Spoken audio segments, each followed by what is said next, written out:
The North Carolina Tar Heels men's lacrosse team is going to win the national championship in 2023. How do I know that? You're going to have to listen to today's episode of Locked On Tar Heels to find out.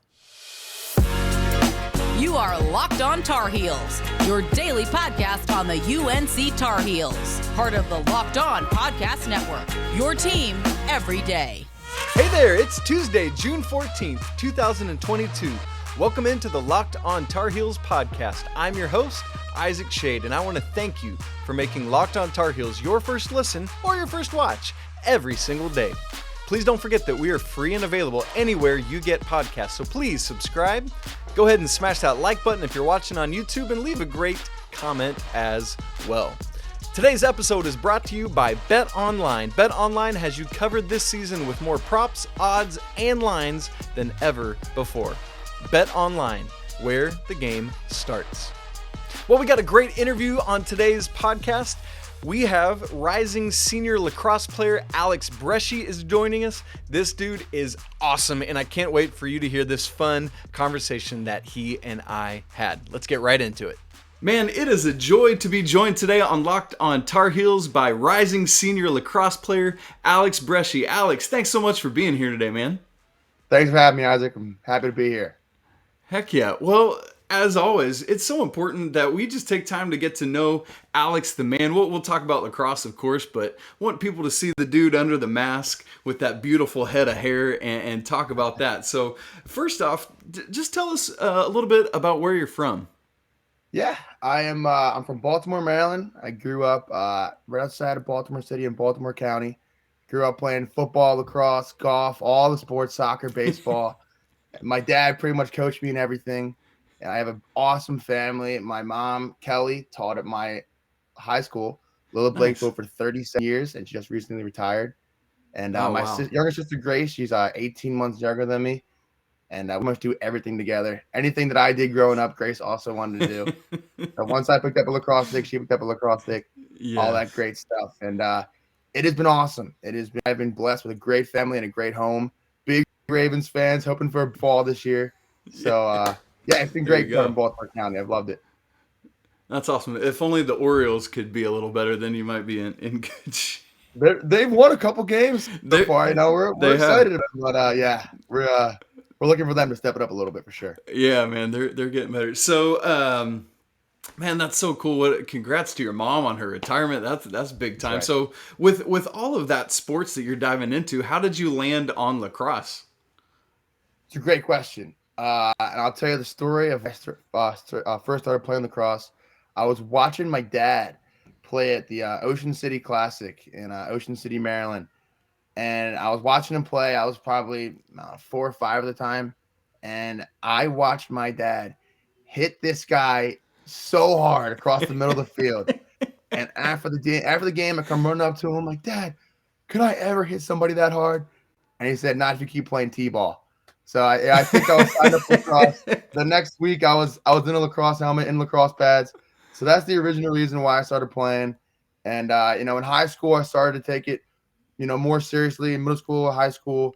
And then once the opportunity came to Carolina, presented itself, I was all in for that. And haven't looked back since. It's been great. That's a great story. Thank you for sharing that. So you said Grace, your sister, follows you and does everything you do. Did she follow you to Chapel Hill, or where did she go to school? She loves to visit Chapel Hill, and she's down there. My whole family is for every single game.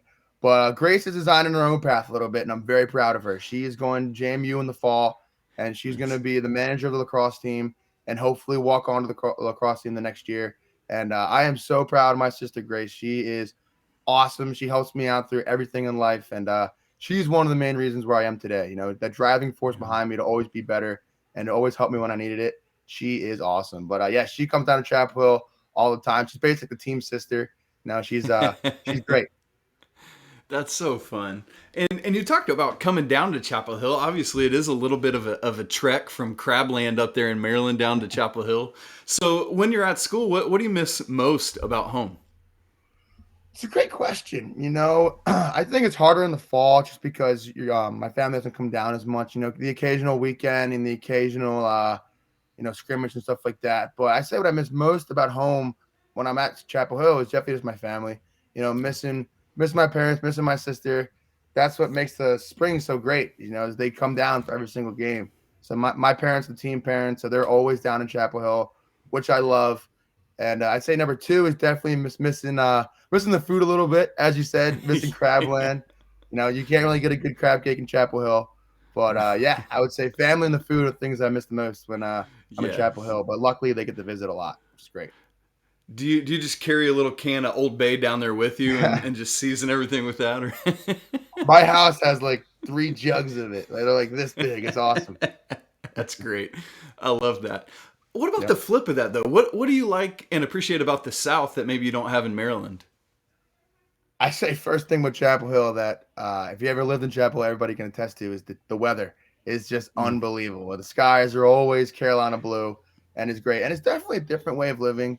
Obviously, I grew up outside of Baltimore City, but, there's definitely a big difference between the city life and Chapel Hill. Everybody's laid back. Everybody's chill, which I really appreciate. So it has been great, kind of best of both worlds, being from Baltimore County and now living in Chapel Hill. It has been awesome, and I love them both equally. It's been great. Yeah. So then once you graduate, if you had to pick, where are you going? It's a good question. Most guys, I probably turn to Baltimore. Most Baltimore lacrosse players kind of wiggle around DC and New York for a little bit, then find their way back to Baltimore. So I would probably do something similar. But I do have family in Chapel Hill as well, so I wouldn't mind staying in Chapel Hill for a little longer after I graduate. But I haven't looked that far yet, to be honest. I still got that's great. You got time. 5th year here in Chapel Hill to play, and then we'll figure it out from there once the time's over. Obviously, right now we are in the summer months. So what is it? What are you doing this summer? Yeah, so I help out with a couple local club lacrosse teams here in Baltimore, and as well as in Chapel Hill as well.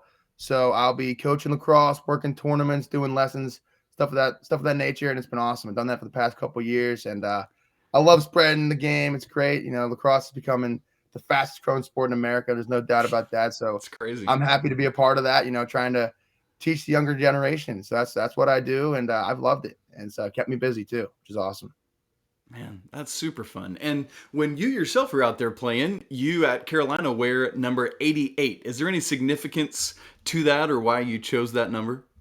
Not particularly, no. I remember my throughout high school I wore number 34 because that's what my uncle, my dad wore. But there was a young man who I love named Will Nicholas, one of my teammates, who wore number 34. So I had to pick a new number, and I kind of just picked crazy 8s. I feel like when you wear a number like 88, you got to have a little bit of a screw loose. So I picked that, and I've loved it. It's been kind of unique for me. Yeah, heck yeah. Like Michael Irvin, Cowboys famous receiver. He's definitely got some screws loose, number 88. That's good. Well, Alex, one of my favorite things about you, for anyone that's maybe scrolled through your Instagram timeline or something, you, my friend, just have had some wonderful hair experiences in your life. Like, what do you do to maintain such a beautiful head of hair up there? I got pretty lucky, to be honest. My dad has very similar hair that I do, and it's actually kind of short right now. I just trimmed it up a little bit, while I'm at home, I kind of want to look a little bit presentable. When I'm in Chapel, I kind of let it ride a little longer. But I don't do much to maintain it. It's all natural. I wash it with Head and Shoulders every day. But I've been blessed with some nice hair, and I plan to keep it growing. So there you go. Fun. There you go. Listen, I'll keep mine growing, and we can be the crazy. Right. You got a nice head of hair on you too. Hey, you know what? I appreciate and you got the beard. So I can't do the beard. I can't do that beard. Yeah. I wish I could, but I can't grow it. My problem is that when I went to college, I had this baby face, and so people thought I was like 12, and I was like, man, I gotta be like a man here. So you'll get there. Maybe put that Head and Shoulders on your chin, and it'll start growing. We'll see. I might have to tape it down my head down here. Yeah. Hope so. Trim, glue. Yes. That's right. Hey, let me ask you a couple teammate questions. My teammate who is most likely to make a Taco Bell run late at night would be Chris Nicholas out of Long Island, number 37. Yes. Why is that? That's a good question. I feel like those Long Island guys are super gritty, to be honest, and I wouldn't put past at the Taco Bell late night from him. And I don't think he cooks much either, so I think he orders most of his food. So if he's hungry late at night and Taco Bell's open, he's getting a couple tacos. Which of your teammates is the most likely to blow up on a ref? Ooh, good question. I would say Matthew Wright out of Canada would likely blow up on a ref because he unfortunately gets some penalties where he sometimes doesn't deserve it because he plays so hard. So Yeah. sometimes he's not trying to get a penalty, but they'll flag him anyways. But he usually keeps his cool pretty good. But he hasn't blown up on a ref yet. But there's been some iffy calls that might have warranted a quick blow up on a ref, to be Yeah, honest. I love it. What about the teammate most likely to get a ridiculous tattoo? Well, I would give that to Zach Tucci, the face-off guy.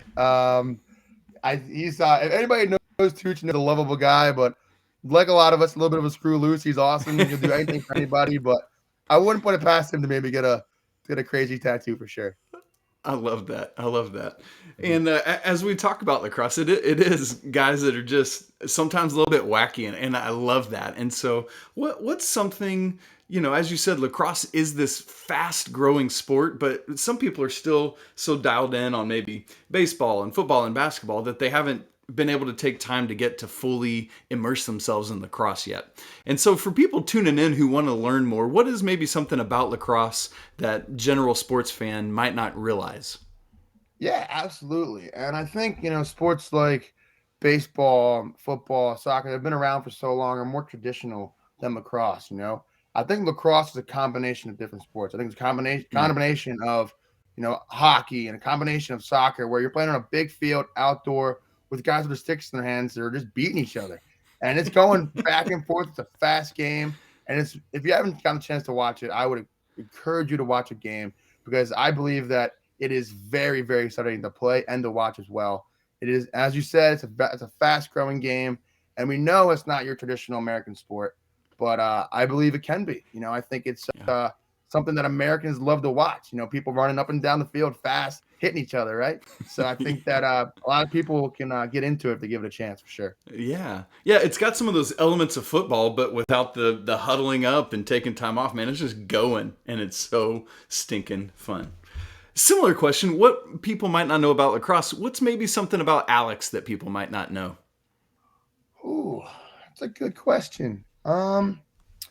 Sure. I'll give a quick story back to my senior year of high school. I was supposed to play football, but I unfortunately got hip surgery that summer, so I Oh missed man. my senior year of football, which was a bummer. I was really sad at first, but then I got elected to be the boosters president at Lower Lakefield, my high school. So I led all the student sections, and it was unbelievable. We would pack the crowd with hundreds of students for the football games, soccer games, volleyball games, basketball games, you name it. We had hundreds of students in the stands, and I led all the chants. I'd be in the front, doing chants like DONS, dance, like all that stuff. It was great. We had an absolute blast from that. And the thing I take away from it, man, I was so upset that I was gonna miss football, but I turned something into a positive, and it's something that in my life that I'm so glad that I got to experience because it was so much fun. We had an Yeah. absolute blast, and I think that what I created, what my friends created, that whole group created at Loyola, that Boosters Club, it will impact generations of guys at Loyola, which I'm really proud of. So, yeah, it's a quick story. Not many people know if you don't know me from high school, but it was really, really fun. Man, that's such a cool legacy, Alex. Thank you for sharing that story. Absolutely. For those of you listening and watching, and you can obviously tell how much family and friends and community means to Alex. And there's a big family lineage connection in Carolina lacrosse that Alex is part of. What is it? We're going to talk about that in just a second. But first, let me tell you about BetOnline. BetOnline.net is your number one source for all your sports betting stats and info. Find all the latest developments, news, and odds, including this year's NBA Finals, the Stanley Cup Finals, MLB scores, and of course all the latest fighting news from MMA and UFC to boxing. BetOnline is your continued source for all your sports wagering info, including live betting, esports, and more. So head to the website today or use your mobile device to learn more about all the trends in action. Bet online, where the game starts.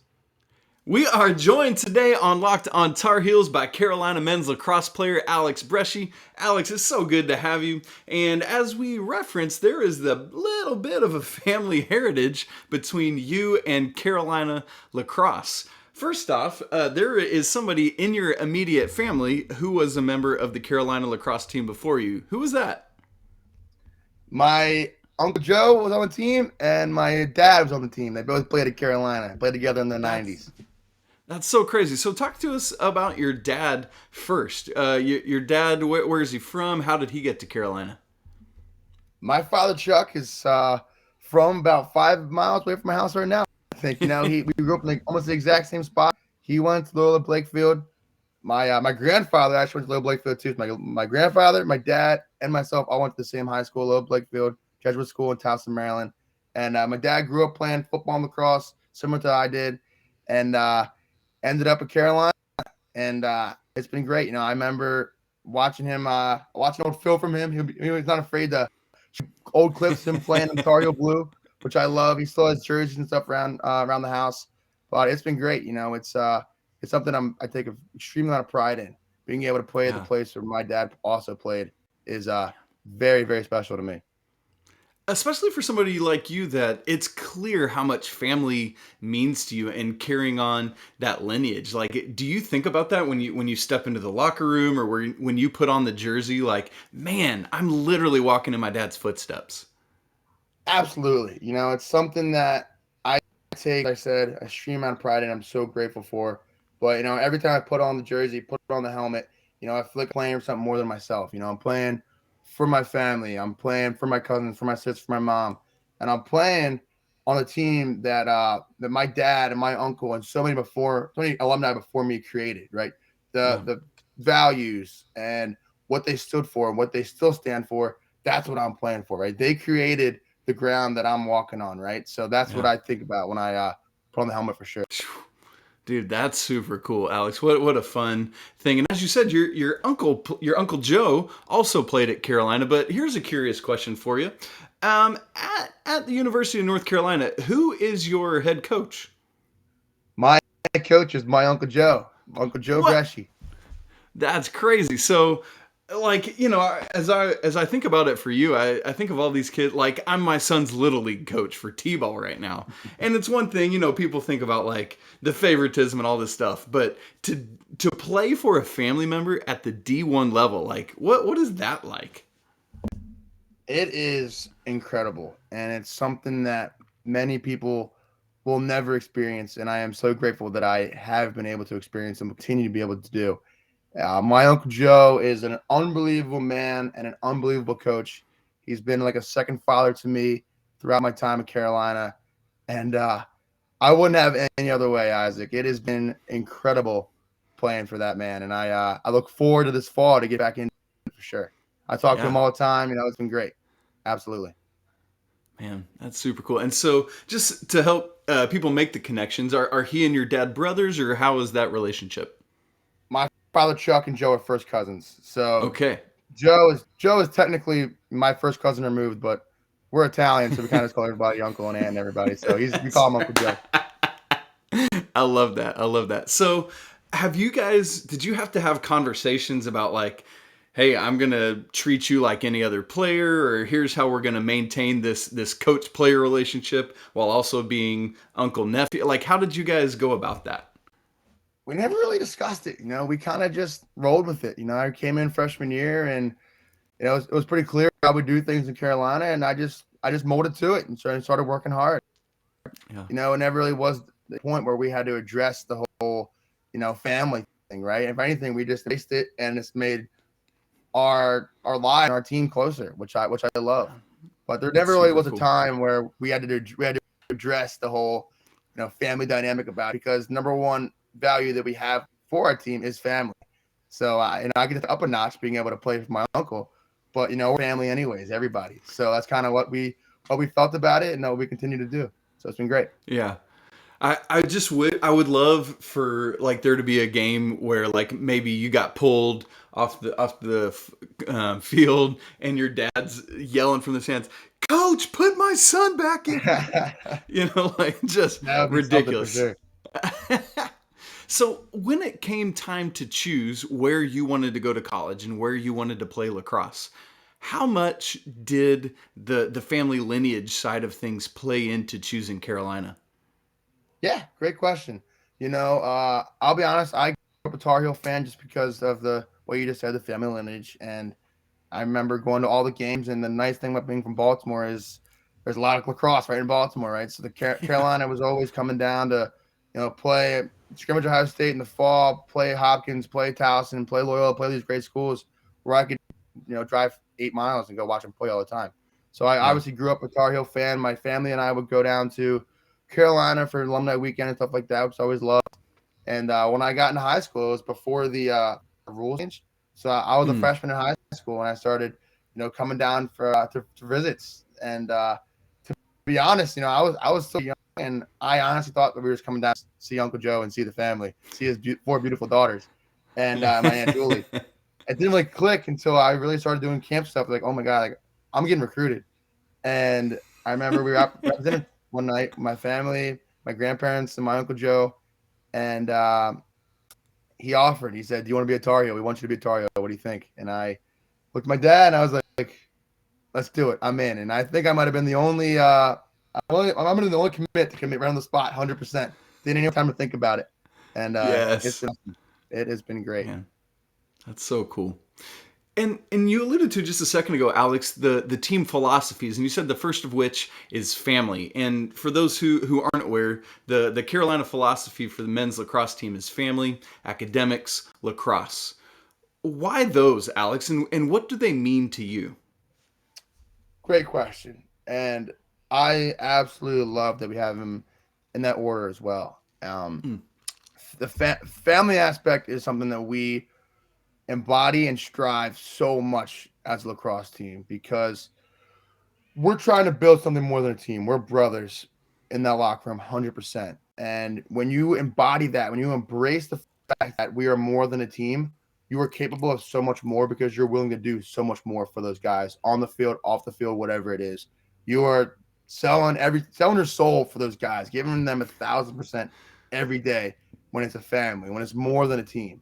And I look around the locker room, I look around the classroom, I'm with my boys, look around my house, I'm with them. It's more than a team, it's a brotherhood.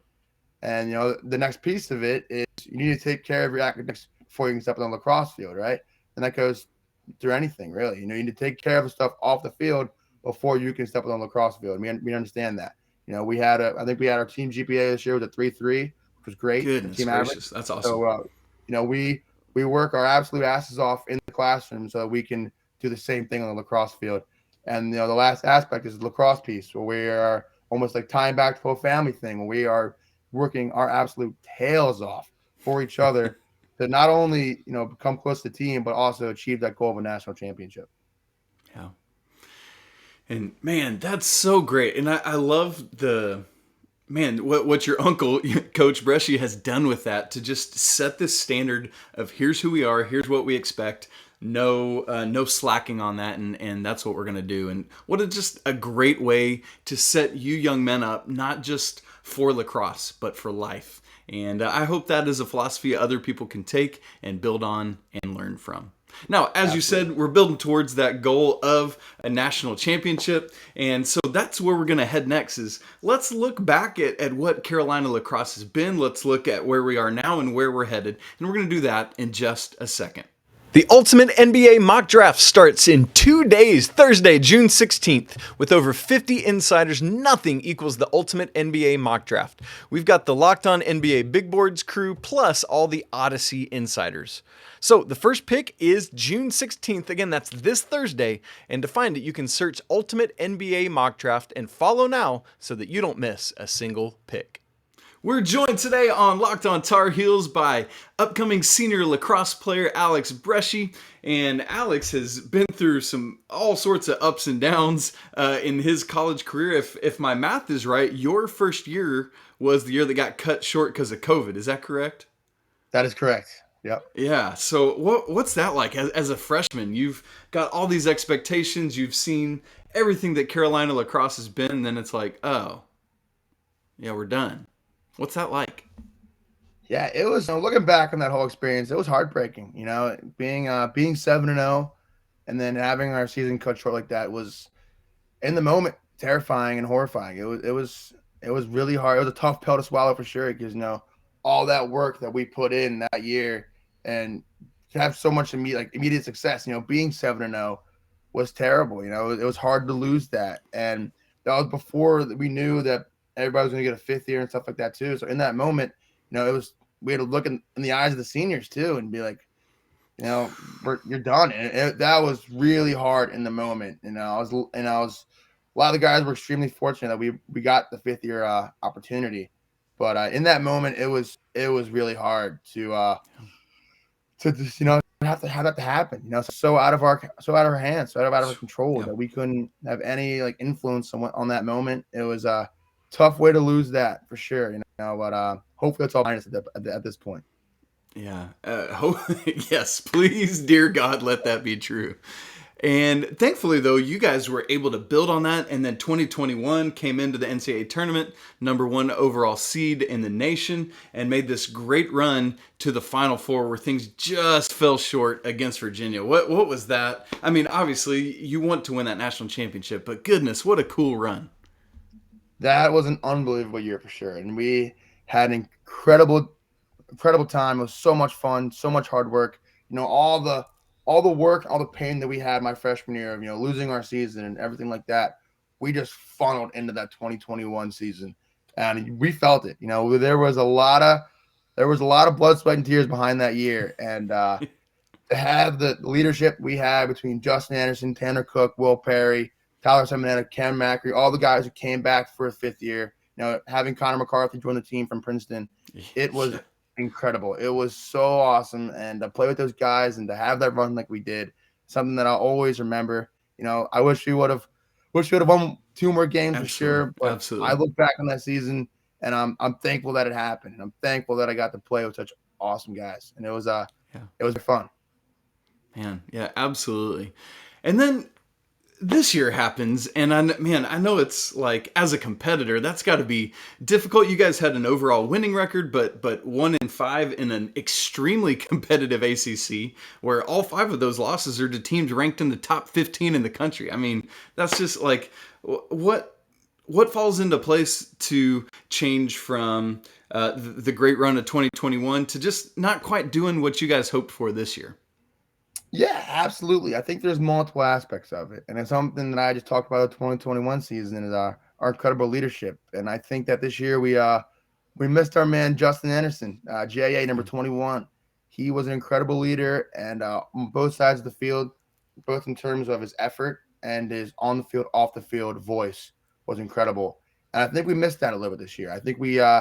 needed a guy that everybody could rally around on both sides of the ball, and we didn't really have that. And it Hmm. showed when we would have great first halves, but couldn't really do a complete game.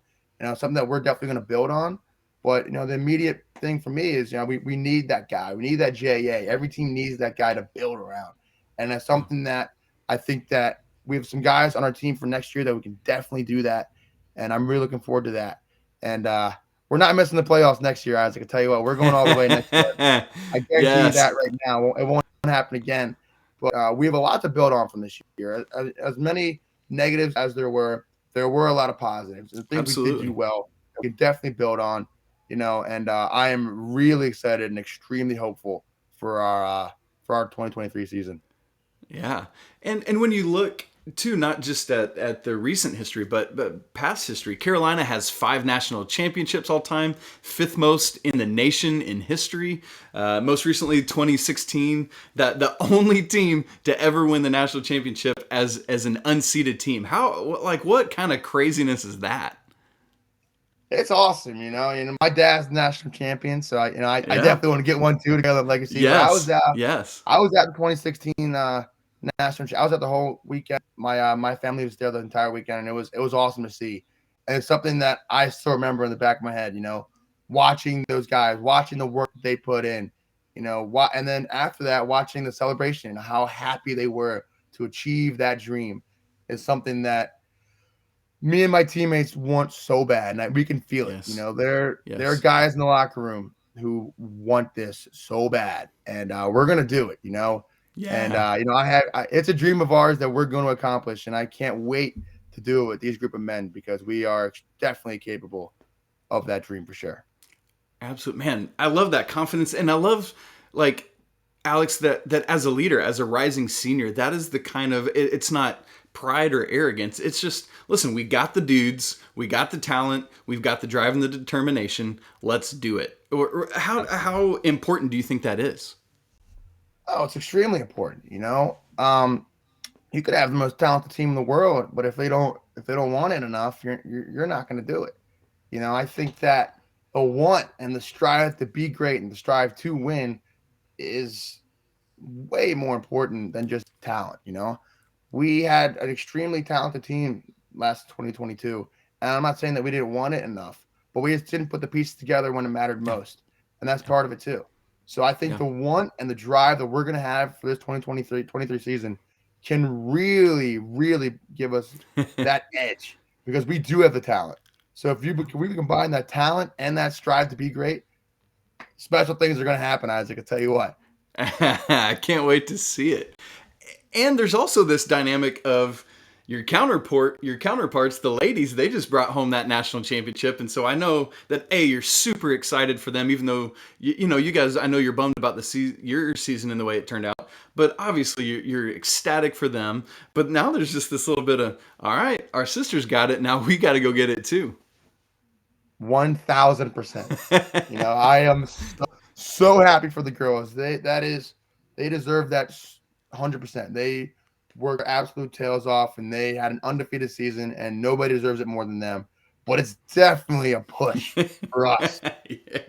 Hey, let's go do it for us now. Let's go do it now. It's our time. So 100%, Isaac, you hit the nail on the coffin. It is definitely a push for us to go win it next year for sure. That's cool. Yeah, they've just been right there on the doorstep so many years in a row. Great to see them step through that door, and cannot wait to see you guys join them next year doing that same thing. One of the cool things that's happened in just this past year is that the NCAA they've been dragged into it, but they finally allowed you all to benefit off your name, image, and likeness. And I know that we've got some cool stuff going on, specifically with Carolina, with people really coming together to work at helping you guys be able to benefit from that, including college ball, which is something that I know has been special and important to you. What can you say about that? Yeah, it's definitely brought up some really unique opportunities for athletes, especially the college ball. It's been really cool to not only be a part of that whole program, but also to learn more about it. I think that that's a big part of learning more about what they bring to the table and learning more about what I can do for myself as an athlete is really cool. It's unprecedented in our society for sure, and it's something that I think will continue to grow and continue to make college sports better. And I'm really happy to be a part of it. Man, I love that. And I can't wait to just see how it continues to evolve as they figure out what on earth they're doing. And I know you guys there at the school have great leadership helping guide you and navigate and figure that out. And so I'm so thankful for people that are willing to help you and protect you guys as student athletes. Now, absolutely. Alex, I know you've got your senior year upcoming, and you've kind of alluded to, at this point, it sounds like you're planning on taking advantage of that fifth COVID year. Is that fair to say? Yes, sir. I'm doing a fifth year, and I'm staying in Carolina for sure. Okay, so mark that down, folks. Alex Breschi is a Tar Heel for 5 years. That's gonna be awesome. So, my friend, here's my last question I want to ask you. It's the question I end every interview on, and it's this. And it just holds extra meaning for you because of the family heritage. What does it mean to you to be a Tar Heel? I love that question. And being a Tar for me, means represents something that's bigger than myself. We alluded to it earlier that I obviously have the family lineage, and I am so blessed to be a part of it. But some people don't know, but my Uncle Joe lost a son when his son Michael was 3 years old, and we were born 5 days apart. He's December 16th. Wow. I'm September 21st. So what it means to me to be a Tar Heel is playing for those who can't. Playing for my cousin Michael, who should be right beside me and in the locker room, but he's not. So when I put on the helmet and putting on a helmet for him, and I'm putting on my helmet for my family, and all those who created that Carolina reputation, I'm playing for them. So being a Tar Heel, playing as a Tar Heel lacrosse player means playing for something bigger than myself, and I am extremely blessed for that opportunity. Whew. Okay. All right. Alex, you didn't tell me I need to get the tissues going here, man. Wow. Thank you for sharing that. What a neat story. And boy, it is a great day to be a Tar Heel, that's for sure. And what a cool story the Breschi family is. And we thank you for sharing that with us today. Absolutely. Thanks for having me. Well, that's it for today's episode of Locked on Tar Heels. My thanks again to Alex Breschi for joining us. Can't wait to see what he and his team have in store next season. These boys are amped, and it's going to be a great year. Coming up on tomorrow's show, Coach Pat Kilby and I break down freshman Will Shaver's game and what he might add to the Tar Heels this year. Thanks so much for making Locked on Tar Heels your first watch or your first listen every single day. As always, please go subscribe wherever you listen or watch podcasts. Go ahead while you're there, smash the like button, leave a comment on your thoughts about Alex and all the hilarious things that he had to say. You can follow the show on Twitter at Locked on Heels. You can follow me on Twitter at Isaac Shade. Make sure to go give Alex a follow as well, although he is more active on Instagram and you can find him there. And now let me encourage you to make your second listen of the day, NBA Locked on Big Board podcast. Rafael Barlow and the whole crew gives us all an in-depth look into the biggest prospects, the latest rankings, mock drafts, and of course, big boards. So follow the Locked on NBA Big Board podcast every day on the Odyssey app, YouTube channel, or wherever else it is that you get podcasts. Thanks so much for spending part of your Tuesday hanging out with me, listening to this conversation with Alex and I. Man, he is a good dude, and I had a great time talking with him. And you know what? It's guys like him that makes me remember it's always a great day to be a Tar Heel. Until tomorrow, peace!